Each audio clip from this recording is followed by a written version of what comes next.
Ok, a aula hoje vai ser sobre a continuação do método de resolução, do princípio da resolução, mas agora para a lógica de predicados, por isso com quantificação, ok? E por isso temos que ver que adaptações é que são feitas, que extensões é que são feitas à resolução que tínhamos dado para a lógica de proposicional, para ter em conta os quantificadores. Primeiro vamos ver como é que se adapta à forma clausal. Depois vamos ver como é que nos vemos livres do quantificador existencial, através desta operação de colimização, e depois vamos verificar como é que se podem fazer, como é que se pode fazer a resolução entre cláusulas diferentes, usando inicialmente uma unificação, ou com o pré-requisito de fazer a unificação dos literais. Bom, já vamos então avançar com isso.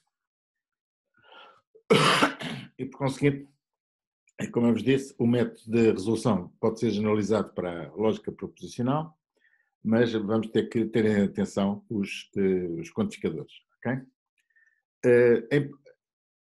Antes dos quantificadores, o princípio do método mantém-se, ou seja, mantemos a noção de que uma demonstração é uma refutação e, por conseguinte, tudo o que nós fazemos para provar uma fórmula é negar essa fórmula, juntar essa fórmula às premissas e verificar que se obtém a cláusula vazia. Bom, o que é preciso então fazer?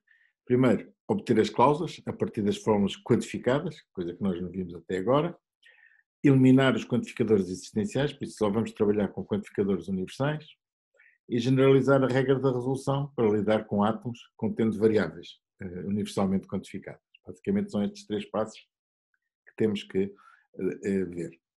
Okay? Por isso, a primeira parte, das fórmulas bem formadas, não há grande diferença em relação ao que tínhamos feito antes.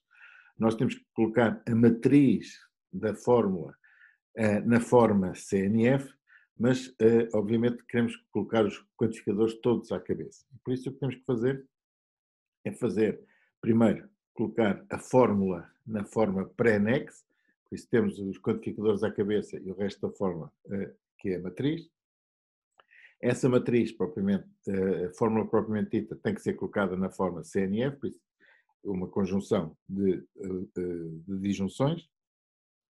E vamos ver primeiro como é que fazemos esta parte antes do seguinte. Okay? Supongamos que nós temos uma fórmula como esta. Existe um x, que é cubo, e existe um y, que é tetraedro, e qualquer que seja o z, se ele for grande, está entre o x e o y.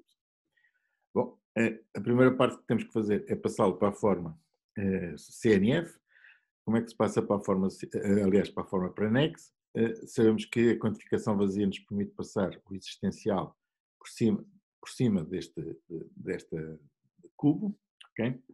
E o quantificador universal também pode passar por cima pode quantificar fórmulas que não incluam o z. Por conseguinte, os quantificadores ficam todos à cabeça e mantém-se a fórmula CDF e eu vou pôr só as abreviaturas, CDF, TDI e, bom, aqui temos uma implicação, a implicação passa-se bem para a forma disjuntiva, sendo, aliás, neste momento ainda está como implicação, mas passa-se bem para a forma disjuntiva, fazendo A implica B, é a mesma coisa que não A ou B.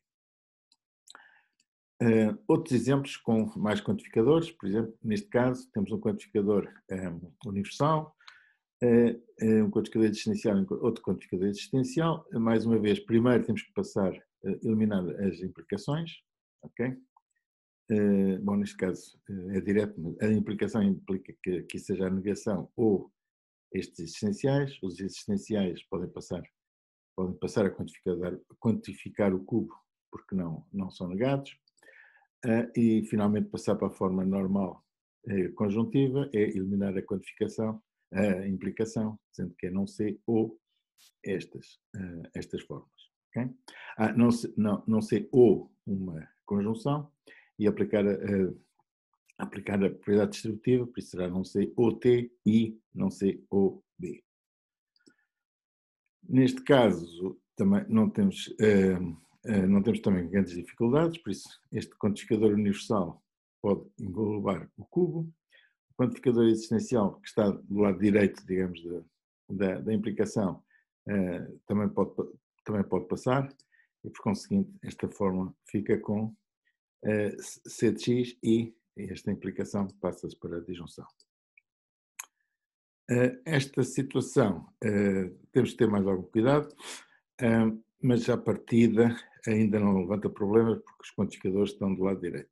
Em rigor, vocês temos que fazer, para fazer a passagem à forma pré-annex, temos que eliminar primeiro as implicações, passar para disjunções, verificar onde é que aparecem as negações, porque a negação de um quantificador pode obrigar a mudar o caráter do quantificador, mas não é este o caso.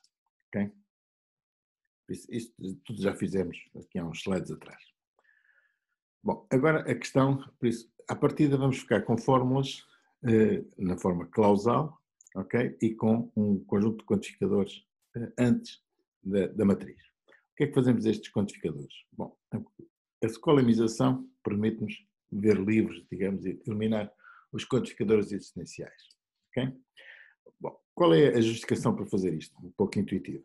Supongamos que nós temos uma forma a dizer que existe um cubo.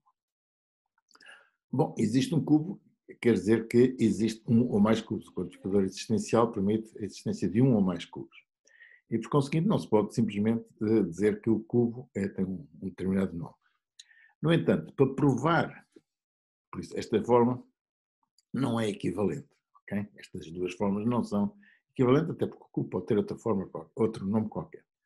No entanto, se nós quisermos provar que é falso, por isso nós estamos a trabalhar no contexto de uma refutação, é esse o contexto que vamos trabalhar na resolução. Se quisermos provar que não existe um ou mais cubos, basta provar que não existe um cubo.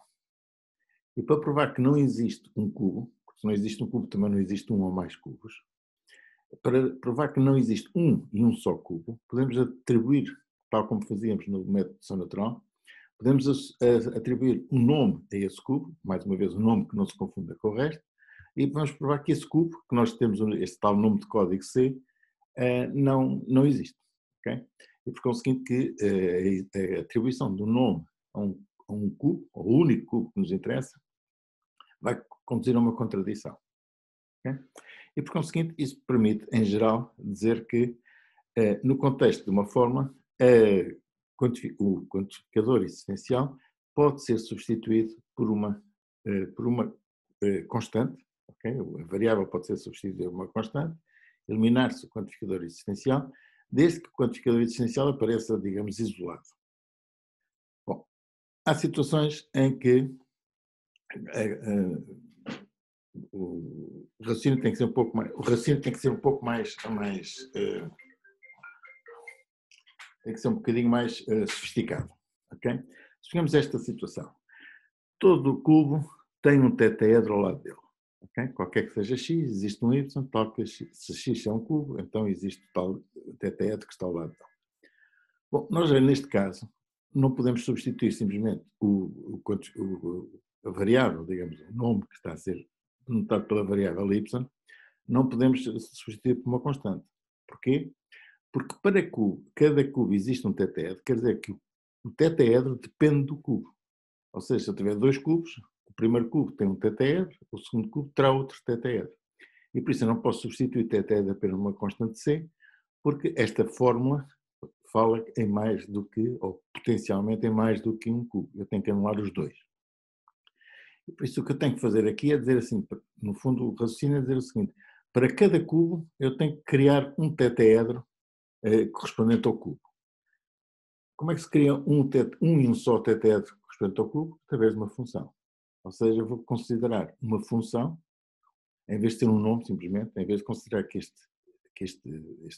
variável y é substituída por um nome, neste caso eu vou dizer que esta variável y é substituída por uma função do x. Função essa que eu sei que é única, uma função só tem um valor, ok? E por conseguinte, mais uma vez, neste caso, o que eu posso dizer é que para cada cubo existe um ou mais tetraedros, mas basta-me provar que não existe nenhum, ok? E por conseguinte, basta-me provar que se eu atribuir um nome, neste caso uma função do x, a esse tetraedro, vou ser conduzido a uma contradição. Okay?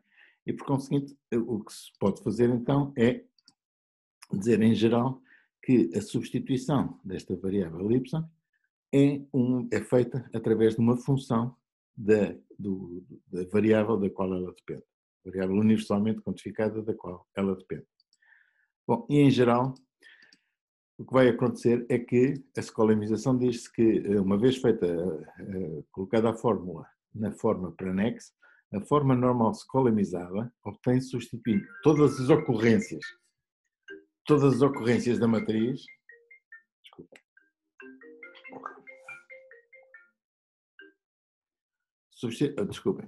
substituindo todas as ocorrências da matriz, na matriz das variáveis existencialmente quantificadas. Por isso, essas variáveis vão ser dependentes das variáveis universalmente quantificadas que a antecedem, ou que as precedem. Conseguinte, estas constantes ou funções de Scolam são chamadas constantes ou funções de Scolam, já que foi o Scolam, digamos que é norueguês, se não me engano, que propôs, digamos, esta técnica para eliminação das variáveis existencialmente quantificadas. Bom, vamos ver aqui alguns exemplos. Se eu tiver um x, se existir um x, existir um y, tal que para qualquer z este predicado se verifica, bom, este x é independente de qualquer um, por isso eu só tenho que provar que não existe um x, por isso este nome, posso atribuir um nome ao x, posso atribuir um nome ao y e o z continuará a ser uma variável. Por isso, para provar que isto é falso, basta provar que esta fórmula P de A, B, Z, qualquer que seja o Z, é falsa, na medida em que estes nomes A e B sejam constantes que não se confundam com outras constantes que apareçam na demonstração. Já neste caso, okay, qualquer que seja o x, existe um y e existe um z, quer o y, quer o z são funções do x. Ou seja, para cada x poderá existir um y e poderá existir um ou mais, mas basta-me provar que não existe nem um nem outro e, por conseguinte, basta-me dizer que basta-me substituir a variável y por uma função de x e a variável z por outra função de x. Por conseguinte, a fórmula escolamizada fica qualquer que seja o x, P de x, F de x, G de x. Okay? Variáveis existencialmente quantificadas que sejam diferentes levam funções diferentes. Por outro lado, quando aparecem situações mistas em que existe um x, tal que para qualquer y existe um z, este x é único, por isso pode ser substituído por uma constante, mas este z já depende do y. Existe um x, tal que para qualquer y existe um z, por isso este z depende do y e será substituído por uma função de y. Finalmente, se houver qualquer que seja x, qualquer que seja y, existe um z, este z depende dos dois. Okay? O z depende da escolha que fizemos para o x e para o y e, por conseguinte, será substituído por uma função de x e de y. Okay? Por isso, isto é a técnica geral para eliminarmos as variáveis existencialmente quantificadas e, a partir desta altura, e por isso a justificação, mais uma vez, é que para nós substituirmos de alguma forma uma variável existencialmente quantificada por um nome ou por uma função das funções das variáveis universalmente quantificadas que a precedem, na realidade o existe, estamos digamos, a afirmar que existe um ou mais, mas para provar que não existe um ou mais, basta provar que não existe um e por isso podemos usar apenas um nome ou uma função. Uma vez feita a escolamização, o que é que temos que fazer mais? Bom, escolamizar a função era o terceiro passo, depois circunscrever, já vamos ver os quantificadores, renomear as variáveis, separar as cláusulas, eliminar os quantificadores universais. Okay? São os 6 passos, ou 7 passos que são necessários fazer, em que os 2 primeiros eram passar para a forma clausal, para a forma CNF, aliás, para a forma Pranex e depois colocar a matriz na forma Pranex.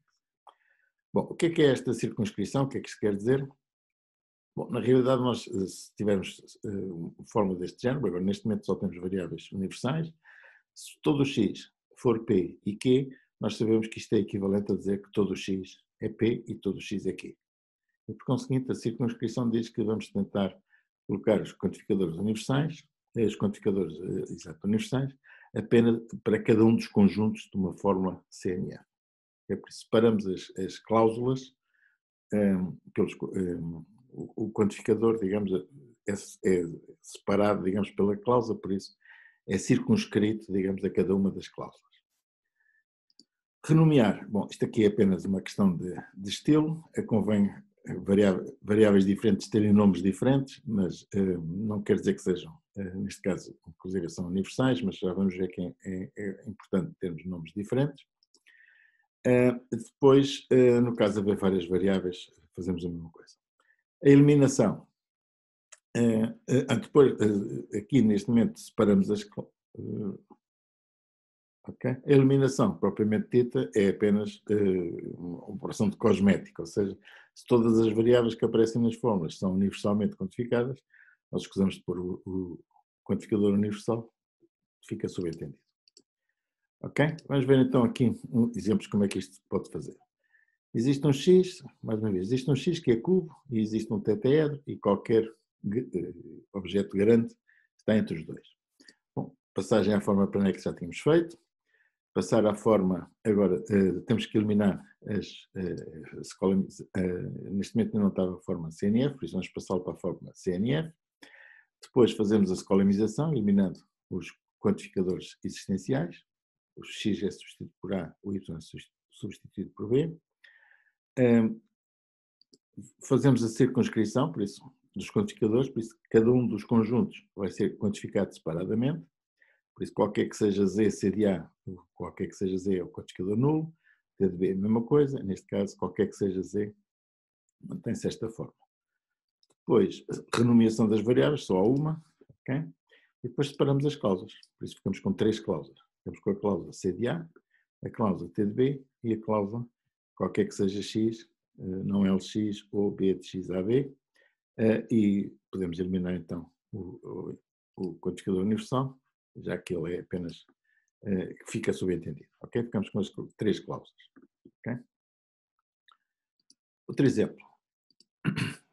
Neste caso, o que é que tínhamos? Tínhamos visto que passávamos primeiro para a forma pré-annex, depois para a forma clausal, e agora temos que eliminar estes quantificadores existenciais, que são funções desta variável universalmente quantificada, por isso fica qualquer que seja x, não c de x, t de f de x e, neste caso, o z será g de x e o y será f de x.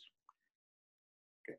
A seguir, circunscrevemos, por isso qualquer que seja x aplica-se esta fórmula, a esta primeira cláusula, e aplica-se o x à segunda cláusula, por isso separam-se, circunscreve-se o quantificador a cada uma das cláusulas, mudam-se o nome das variáveis, fica x1 neste caso, x2 neste, e separam-se as cláusulas. Por isso, neste momento temos 2 cláusulas e eliminamos o quantificador, os quantificadores neste caso. Ok?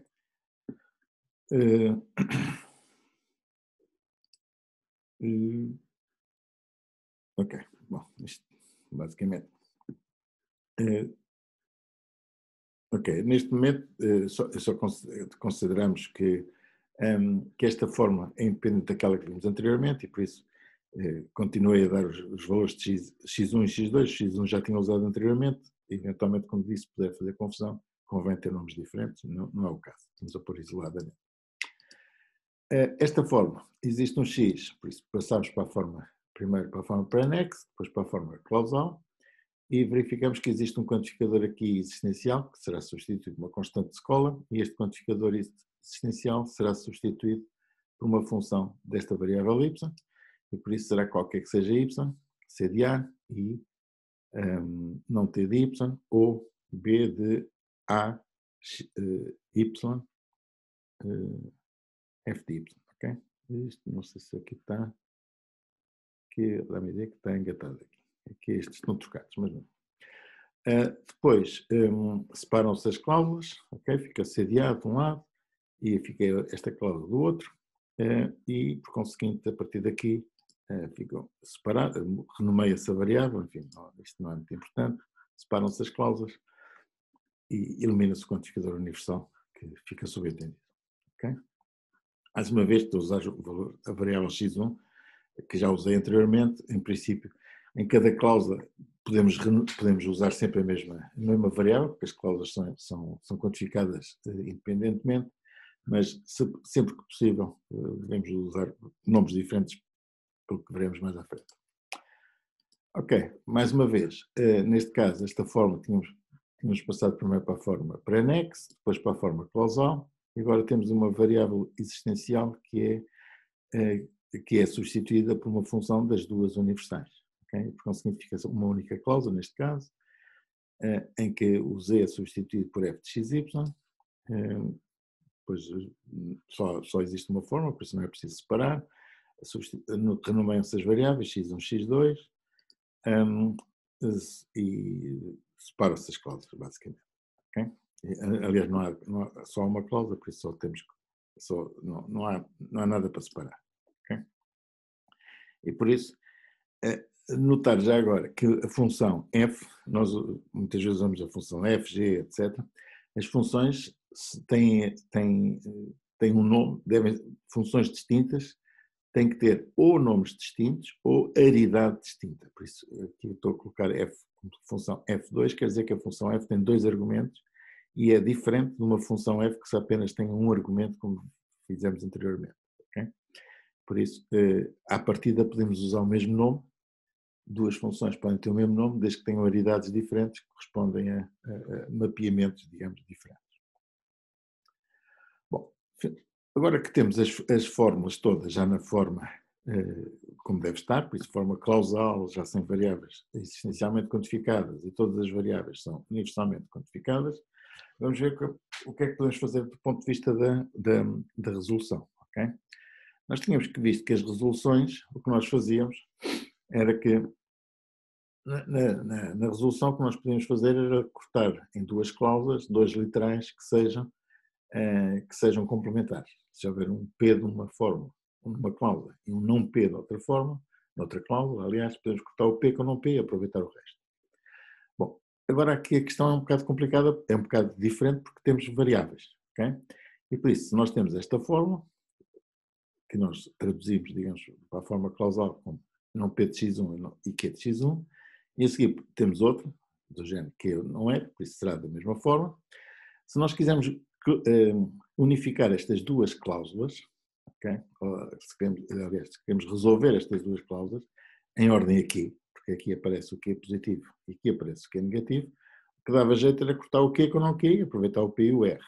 Okay? Que, aliás, é o que nós podemos intuitivamente perceber. Não é? Se todo o P é Q e todo o Q é R, então todo o P é R. Por isso isto corresponde a não P ou R. No entanto, temos aqui num caso x1 e no outro caso x2. E por isso, para nós podermos usar o algoritmo da unificação, da resolução, por isso a regra da resolução, nós temos que garantir que as cláusulas, ou que os literais dentro das cláusulas, sejam idênticos. E idênticos quer dizer que tenham a mesma variável, ou têm o mesmo nome da variável, que são universalmente quantificadas, de resto. Bom, como é que isto pode ser feito? Bom, neste caso não tem problema nenhum. O x1 é uma variável universalmente quantificada, pode representar qualquer coisa. O x2 é uma variável universalmente quantificada, pode representar qualquer objeto. E por isso o objeto representado por x1 pode ser o mesmo objeto representado por x2 e não havia problema nenhum em fazer isto. Mas, formalmente, ok, o que nós temos que garantir é que estes dois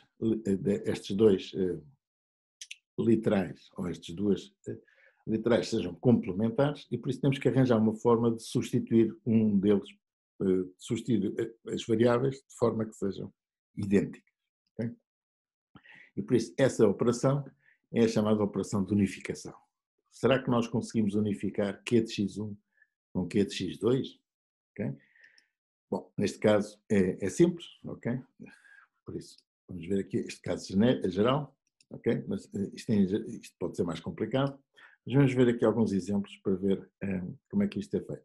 Primeiro, dois termos são unificáveis, isto é em termos ainda de definições, se existir uma substituição das suas variáveis que as tornem idênticas. Ou seja, estes dois termos não são iguais, mas são unificáveis se houver uma substituição da variável x1 e da variável x2 que as torne idênticas. Okay? É essa a ideia. Ok? O que é uma substituição?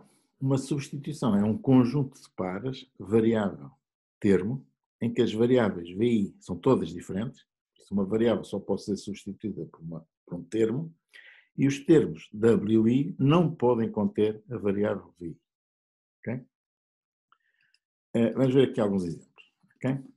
Bom, à partida, uma variável pode ser substituída por uma constante. Ou seja, se eu disser que todo o t, todo o x ou todo o y1 é t, então o t pode ser aplicado a ao nome a constante a.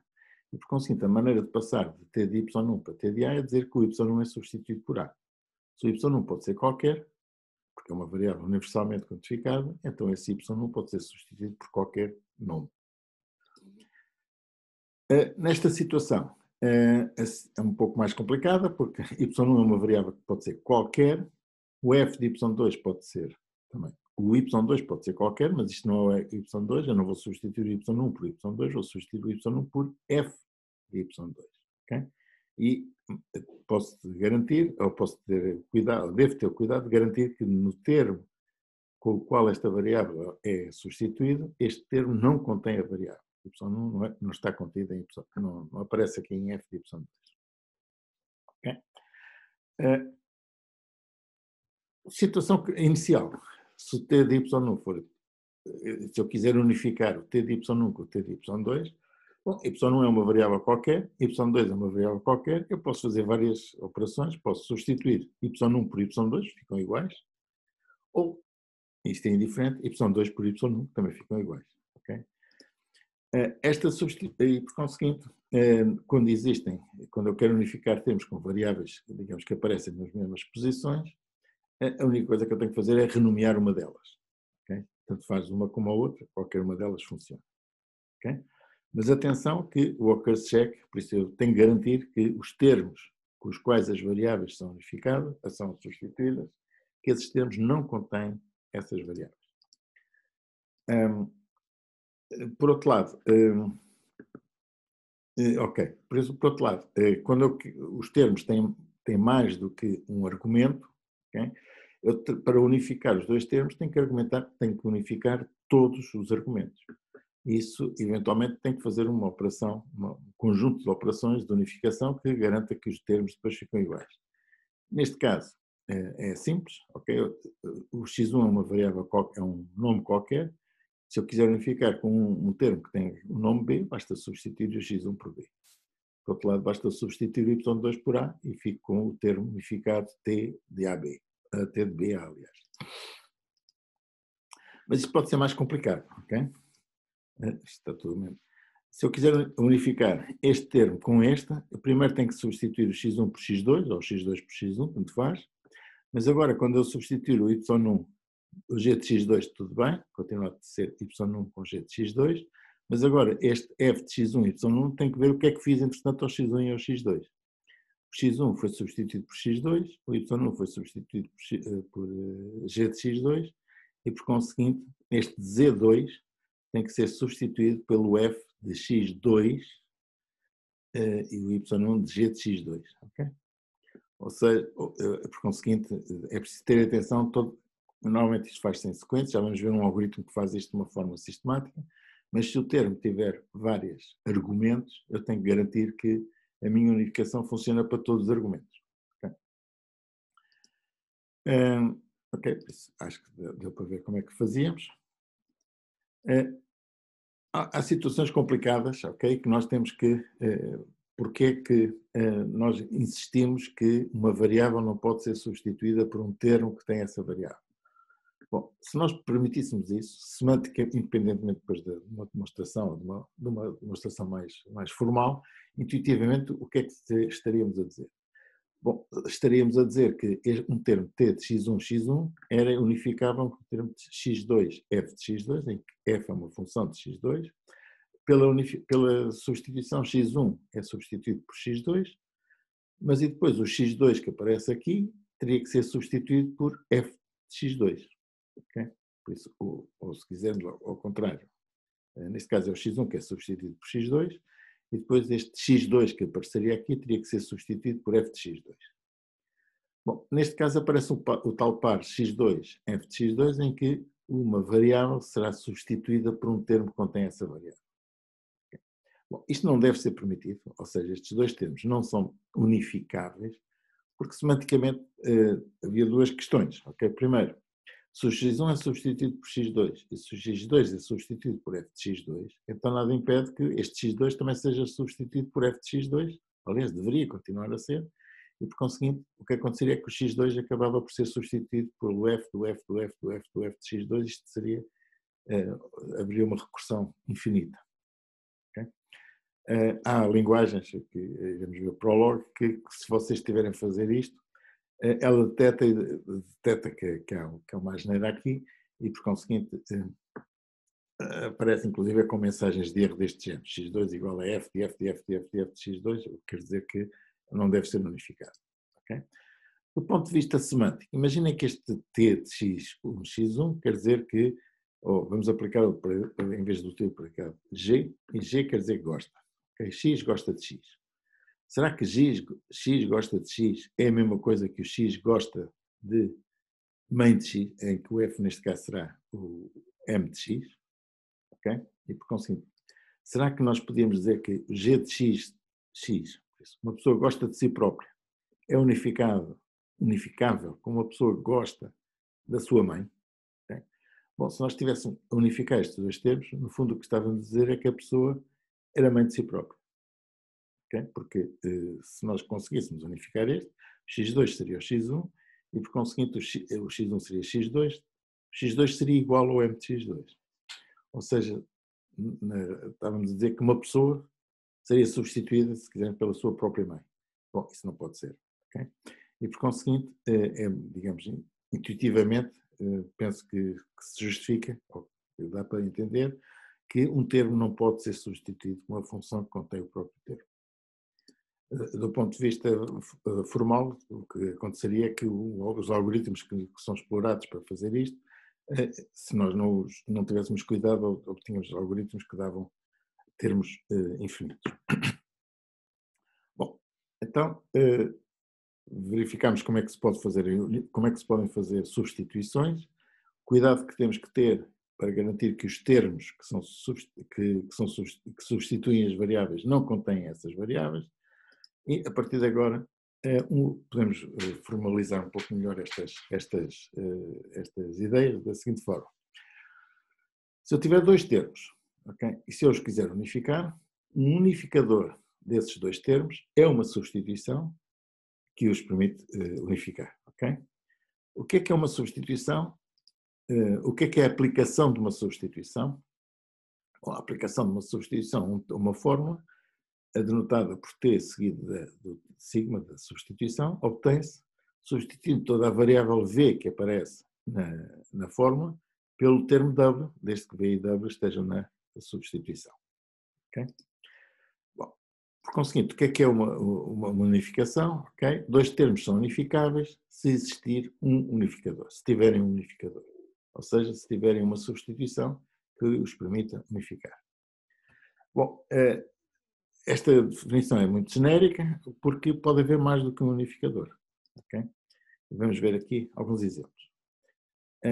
Por isso, na unificação de dois termos, se nós conseguimos obter um unificador, o que nós garantimos é que o T1, depois de feita a substituição ao unificador, aplicado ao unificador, fica idêntico ao T2 depois de ser obtida a unificação. Ok? Por exemplo, se nós quisermos fazer o P de x1, quisermos unificar o termo P de x1 com o termo P de x2, y2, o que nós podemos usar esta substituição, substituir o x1 por x2 e substituir y1 por y2, de forma que este termo que é comum, uma vez substituído o x1 por x2 e o y1 por y2, ficam simplesmente P de x2 e y2. O x1 e o y1 desaparecem. Okay? Mas podíamos fazer ao contrário. Podíamos substituir o x2 por x1 e o y2 por y1 e obtínhamos este termo. Ou até podemos fazer outras substituições. Por exemplo, podemos substituir o x2 por x1, o y1 por b, por nome, e o y2 pelo mesmo nome. Ficávamos com p de x1b. Ou podemos substituir, quer neste caso é o x1 por a, como o x1 e o x2 têm que ser o mesmo, o x2 também teria que ser substituído por a, e o y era substituído por y2, ou seja, apenas renomeado.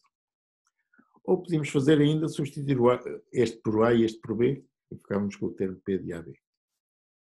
Ou cd, enfim, vários. Okay? Tudo isto são unificadores possíveis. Okay? Todos estes 6 unificadores são unificadores possíveis, porque garantem que, uma vez aplicados ao P, a esta fórmula e a esta forma, obtemos fórmulas idênticas. E, por conseguinte, qualquer um destes unificadores à partida pode ser usado. No entanto, há unificadores mais gerais do que outros. O que é que são unificadores mais gerais? São unificadores que fazem apenas o estritamente necessário e não unificam mais do que é necessário. Por exemplo, para eu garantir que estas duas formas sejam a mesma, como nenhuma delas fala em constantes, todas estas fórmulas que substituem uma variável, ou todos estes unificadores que substituem uma variável por uma constante, já são um bocado específicos, porque já estamos a trabalhar com constantes muito particulares e não estão a fazer o mínimo necessário, que é simplesmente renomear as variáveis. Em termos formais, diz-se que estes dois unificadores, em particular, são mais gerais do que estes. Aliás, estes dois unificadores também são mais gerais do que estes. Neste caso, estes dois unificadores são mais gerais do que este. Okay? O que é um unificador mais geral? Bom, um unificador mais geral, no fundo, é aquele que, ou um unificador é menos geral do que outro, se puder obter a partir do unificador mais geral por uma substituição adicional. Okay? Vamos ver aqui. Enfim, não tenho aqui a definição, mas acho que dá para perceber. Se eu tiver este unificador x1, x2, y1, y2, vou ter esta fórmula. Mas se a esta fórmula eu aplicar depois a substituição x2 por a, okay, se eu aplicar a esta fórmula a substituição x2 é substituído por a, eu vou obter esta fórmula. Então quer dizer que este unificador que eu usei é mais geral do que este, porque eu posso obter este termo aplicando o quantificador ou a substituição mais geral, aplicando uma nova substituição. Okay? E, por conseguinte, o quantificador, a substituição mais geral, é aquela que intuitivamente faz o mínimo possível de instanciações. Okay? Bom, isto, nestes exemplos simples, acho que é fácil de perceber, mas convém ter um algoritmo, digamos que, ter uma forma sistemática de obter um quantificador mais geral, ou este ou este. Bom, existe um algoritmo que permite fazer exatamente obter esse unificador mais geral, que é o algoritmo Martelli-Montanari, que diz o seguinte. Vamos considerar um conjunto de pares SI1, SI e TI, em que, no fundo, isto são termos de um lado, são termos do outro, e queremos garantir que os termos são idênticos. Okay? Por isso, o que vamos fazer é, vamos usar repetitivamente, de uma forma não determinística, as seguintes ações. Bom, se nós num dos termos, num dos lados, tivermos f de S1, S2, Sn, e do outro lado tivermos f de T1, T2, Tn, se quisermos unificar estes termos, o que temos que fazer é dizer que estes termos são unificáveis se eu conseguir substituir o S1 por T1, o S2 por T2, etc. Por isso, termos com o mesmo nome e com a mesma aridade são substituídos, okay, no conjunto, são substituídos pelo requisito que o S1 deve ser unificável com o T1, etc. Se, por outro lado, nós tivermos um termo f de S1, etc., e o outro termo g, etc., nós não podemos unificá-los. Funções são diferentes. Okay? Têm nomes diferentes e, por conseguinte, se nós quisermos unificar este termo com este, falhamos. Ou seja, os termos não são unificáveis porque têm nomes diferentes. Isto aplica-se quer quando as fórmulas, as funções são diferentes, quer quando são constantes, em que não há argumentos.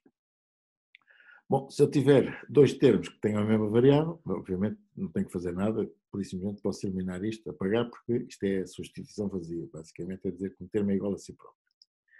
Se eu tiver um termo por x, em que x é uma variável, então eu terei que substituir este termo pelo termo x por t, porque as minhas variáveis aparecem sempre do lado esquerdo. Eu substituo sempre uma variável por um termo e não um termo por uma variável.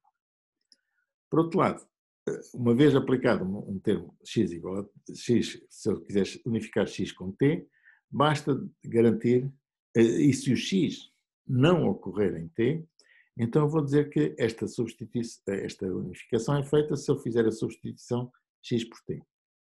Okay? E aplicar essa substituição a todos os outros pares que apareçam no conjunto de termos que eu quero unificar. Por outro lado, se o x ocorrer no termo t, já vimos que não pode ser substituído por um termo destes e por isso isto falha. Okay? E por conseguinte, se nós conseguirmos ter um conjunto de termos e aplicar este algoritmo até ao fim e obtivermos um conjunto de pares x variável barra termo, se conseguimos fazer isto, os termos são unificáveis. Se falharmos aqui ou pela regra 2 ou pela regra 3, os termos deixam de ser unificáveis. Como estamos a ver, em cada instante fazemos o mínimo possível de transformações, não vamos criar variáveis, constantes nem funções, elas já têm que pré-existir, e por isso o algoritmo garante a obtenção de uma substituição mais geral, ou de um unificador mais geral. Ok, vamos ver aqui alguns exemplos. Suponhamos que eu quero substituir, ou quero unificar os predicados P de x1, y1, f de x1, y1 com este que aqui está. Ok? Então o que é que eu tenho que fazer? Tenho que criar o tal conjunto universal, em que a única unificação que eu quero fazer é do termo inicial, do primeiro com o segundo. Okay? E aqui aplicando a regra que diz que dois termos que tenham o mesmo predicado, o mesmo nome e o mesmo número de argumentos são substituídos pela unificação dos seus argumentos, ou seja, x1 tem que ser substituído por x2, y1 tem que ser substituído por g de x2 e f de x1 e y1 terá que ser substituído, ou terá que ser unificado com o z2. Bom, agora, uma vez estes três, posso pegar num qualquer, vamos pegar neste primeiro, e digo, ok, x1 é substituído por x2, o que é que eu posso fazer? Bom, posso substituir o x1 pelo x2, ok? E aplicar esta substituição a todos os outros termos. Ou seja, se o x1 é substituído por x2, este x1 que aqui aparece tem que ser substituído também por x2. E este termo está resolvido, vamos para o segundo. O segundo diz que tem uma variável tem que ser unificada com uma função. Uma variável pode ser unificável com um termo, por isso com uma função, desde que o y1 não apareça em x2. É o caso, e por isso eu substituo esta unificação pela substituição de y1, tem que ser substituído por g de x2, e vou ver os outros termos, onde aparece y1, neste caso, com g de x2. Estes dois já estão tratados, falta este. Como é que eu posso fazer? Bom, tenho o caso em que a variável aparece do lado direito e não do lado esquerdo, por isso, de acordo com o algoritmo, o que eu tenho que fazer é trocar os lados. E agora vou aplicar a regra que diz que uma variável pode ser substituída por um termo que não contém essa variável. x2 e o x2 não contém, o z2 não aparece aqui, e por conseguinte, finalmente eu consigo obter a fórmula mais geral, z2, f de x2, g de x2, e se aparecesse o z2 aqui pelo meio, eu teria que os substituir, não é o caso. Okay? E por isso, se eu aplicar esta fórmula, esta substituição a cada um dos termos, eu verifico que o p de x1 o primeiro termo fica x2, o segundo termo fica g de x2 e o terceiro termo fica f de x2, g de x2. Okay? Aqui, porque x1 é substituído por x2 e y é substituído por g de x2, aqui porque, enfim, dará a mesma coisa. Okay? E por conseguinte, esta fórmula esta substituição é um unificador mais geral destas duas fórmulas. Ok? Podemos provavelmente fazer isso da maneira intuitiva que fizemos atrás. Okay? Lá está que, neste caso, estamos a substituir x2 por x1, mas isto é perfeitamente arbitrário. Eu podia ter trocado o x1 com o x2 e substituir o x2 pelo x... aliás, desculpem, aqui estou a substituir o x1 por x2, mas podia ter feito a substituição do x2 pelo x1 e daria um termo exatamente igual. A menos do nome da variável. Okay? E pronto, enfim, nós na próxima aula iremos ver como é que se aplica agora estas noções, por isso já sabemos que temos cláusulas, okay? As cláusulas não têm codificadores, as cláusulas têm literais, os literais têm variáveis e funções, têm argumentos, ok? E por conseguinte, eu para aplicar o princípio da resolução a duas cláusulas, tenho que pegar em dois literais que sejam complementares, ou seja, um que seja P e outro que seja não P, e garantir que os seus argumentos são unificáveis. Se eu conseguir unificar os seus argumentos, então nesse caso eu posso cortar um literal com o outro, como faria anteriormente, aplicando a substituição que os permite unificar, aplicando a substituição aos literais que sobram nas duas cláusulas. Okay? Nós iremos ver isso na próxima aula com alguns exemplos. De qualquer maneira, para já, ficamos por aqui. Não sei se querem tirar alguma dúvida.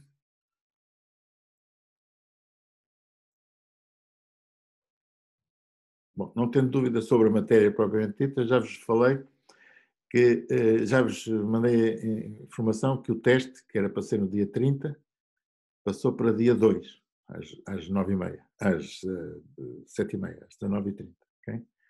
O que eu não disse ainda e que vou enviar uma mensagem, estou à espera de saber os laboratórios, é que há turnos, como nestas próximas segundas-feiras não existem aulas, não podem ser dadas aulas presenciais, há 4 turnos, por isso, os de segunda-feira, propriamente dita, e um de terça-feira, que vai ter a aula no dia 2, por isso na quarta-feira do teste, okay? A seguir ao almoço. E os outros turnos, por isso os outros turnos de terça-feira, têm a aula de substituição na quarta-feira, dia 9, também depois do almoço. Okay? Eu depois vou enviar uma mensagem com os turnos e as horas e os laboratórios, que estou à espera ainda de ter essa confirmação, mas deixo já essa informação que as aulas de segunda-feira, das segundas-feiras de ponte, que são em que a faculdade vai estar fechada, vão ser substituídas por aulas na quarta-feira 2 e na quarta-feira 9, de acordo com as regras enfim, de acordo com o horário que eu vos disser mais tarde. Okay?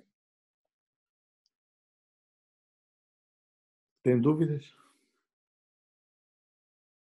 Bom, então nesse caso, um bom fim de semana, enfim, uma ponte, não é propriamente, não é um grande fim de semana, que vai ficar tudo fechado em casa, mas até segunda-feira. Também não vos disse, na segunda-feira à tarde eu já vos mandei uma mensagem. Na quarta-feira à tarde, antes do teste, eu estarei no meu gabinete para vos mostrar, enfim, para quem quiser fazer a revisão do segundo teste. Ok? Bom fim de semana. Pronto, bom fim de semana então. E bom trabalho então também. Ok?